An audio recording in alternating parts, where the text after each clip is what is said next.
Den, ngapain sih bawa-bawa tongkol jagung? Ada deh, nanti Pak Oga juga tahu kok. Ya elah Den, pakai rahasia-rahasiaan segala sih. Berat nih bawa tongkol jagungnya. Loh. Waduh, Pak Oga, awas Pak. Den, Ya, sakit Den, aduh. lagian Pak Oga nggak lihat-lihat sih. Ya udah deh, Unyil bawa sendiri aja tongkol Tenang jagungnya. Den, kau kan nyusul kok. Oke Xavier, standby ya.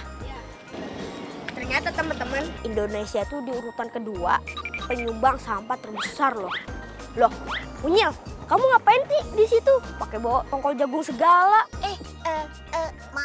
Maaf ya Xavier. Ini Unyil mau bikin wadah makanan pengganti styrofoam nih. Pengganti styrofoam. Iya. Unyil, ikut dong. Ah, kebetulan nih teman-teman, kita ikut Unyil aja yuk. Come on. Ayo.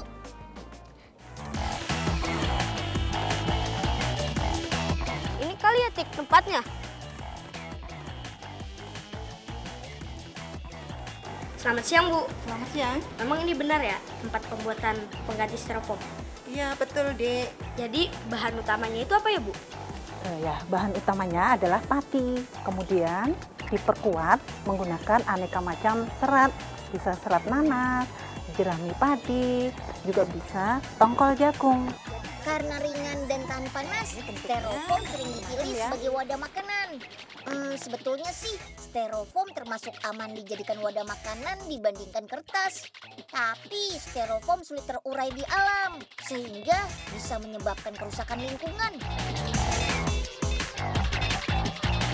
Makanya, diciptakanlah styrofoam yang lebih ramah lingkungan. Xavier sama Atika mau buktiin nih kalau tepung pati beserta tongkol jagung bisa dijadikan styrofoam yang dikenal dengan nama biofoam.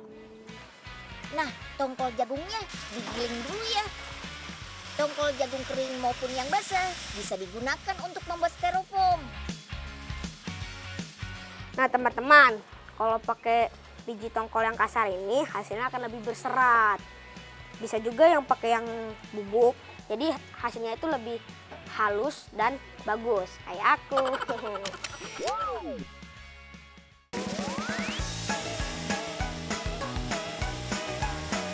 Oke deh, kita lanjut ke proses mixing nih. Nah, di sini adonan pati, tongkol jagung, dan bahan lainnya dicampur hingga seperti adonan makanan kayak gini. Wah, kayak adonan kue ya. Ini namanya proses apa ya Pak? Ini proses pembuatan biofoam dari tongkol jagung. Habis ini dicetak ya Pak? Ya, habis ini dicetak, tapi sebelum itu kita timbang dulu. Yuk, sekarang kita cetak selama 2 menitan. Suhu mesin ini mencapai 180 derajat. Jadi, hati-hati melepuh kalau kena.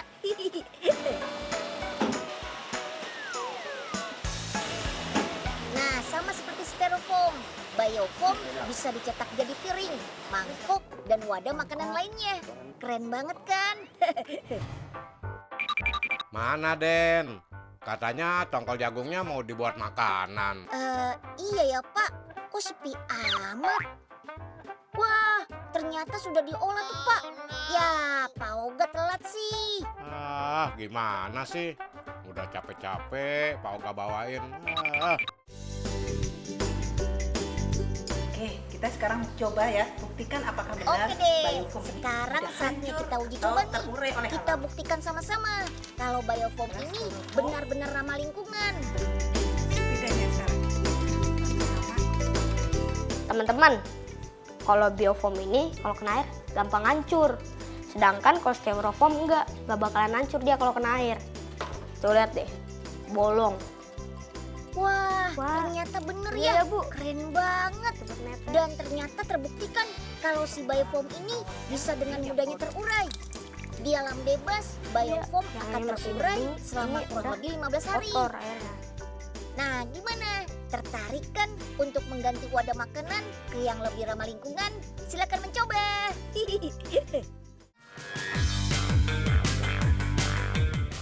Satu lagi nih, bahan alam yang mudah didapat di Indonesia. untuk dijadikan pengganti bahan kapsul?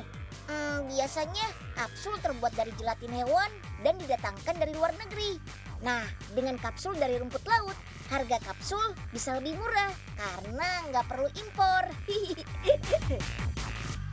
Ayo bos, diminum obatnya. Biar cepat sembuh tuh sakitnya. Nggak mau, Nyeng. Pahit kalau puyir gitu. Emang nggak ada obat sirup apa, Nyeng? Ya elah, udah tua bos. Kayak anak kecil deh. Ayo diminum. Wih. Nyeng, yang bener aja. Masa puyirnya nggak dikasih air dulu sih? Waduh, oh iya. Ini lupa. Aduh. Gimana sih kamu, Nyeng? Loh, kenapa Penyeng? Ini Den, abis disembur puyir sama bos Oga. Ya, lagian kan Pak Oga sudah besar. Masa masih minum puyir sih? Kapsul aja kali Pak, lebih gampang. Nah, itu Nyeng. Kapsul. Gimana sih? Ya udah, sekarang gini aja. Siapa yang mau ikut Unyil bikin kapsul? Pak Oga dah yang ikut, Den. Ayo, Kemon. Tadi aja nanya yang rasa buah. Sekarang sok berani minum kapsul. Oke deh, sampai juga nih kita Pak di tempat pembuatan cangkang kapsul rumput laut. Emangnya selama ini kapsul bikinnya dari apa sih, Den? Kebanyakan sih bahan dasarnya dari gelatin Pak. Dan itu juga masih diimpor dari luar negeri. Oh gitu ya. Terus kenapa mesti diganti rumput laut? Ya selain memanfaatkan bahan alam yang melimpah di negara kita, rumput laut kan juga bisa menekan biaya alias lebih murah Pak. Tapi rumput laut yang dipakai kayak yang gimana, Den? Sama nggak sih sama rumput laut yang dipakai tukang es buah? Untuk bikin cangkang kapsul pakai rumput laut jenis kotoni Pak. Rumput laut jenis ini banyak tumbuh di laut Indonesia. Bahkan sejak tahun 2015, kita menjadi negara penghasil rumput laut kotoni terbesar di dunia.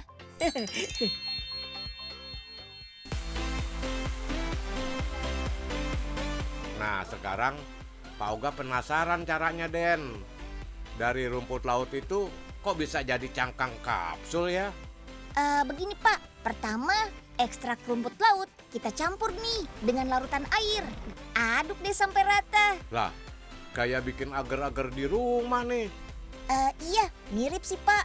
Habis itu masak dengan suhu 80 derajat Celcius selama 1 jam. Pokoknya sampai mengental dan tidak ada lagi gelembung-gelembung di wadah masaknya.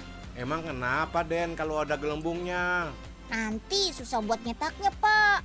Tuh, lihat proses pencetakannya. Tinggal dicelup-celup, jadi deh. Gampang banget kan? Ada 2 bentuk cetakan Pak. Satu buat badan kapsul dan yang lebih kecil untuk bagian kepala atau penutupnya. Proses pencetakannya harus cepat biar larutan rumput lautnya nggak mengeras kayak agar.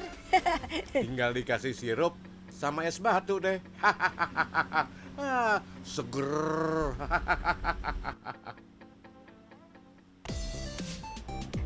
Sekarang kita keringin yuk Pak. Pasti dijemur deh. Lagi musim hujan, Den.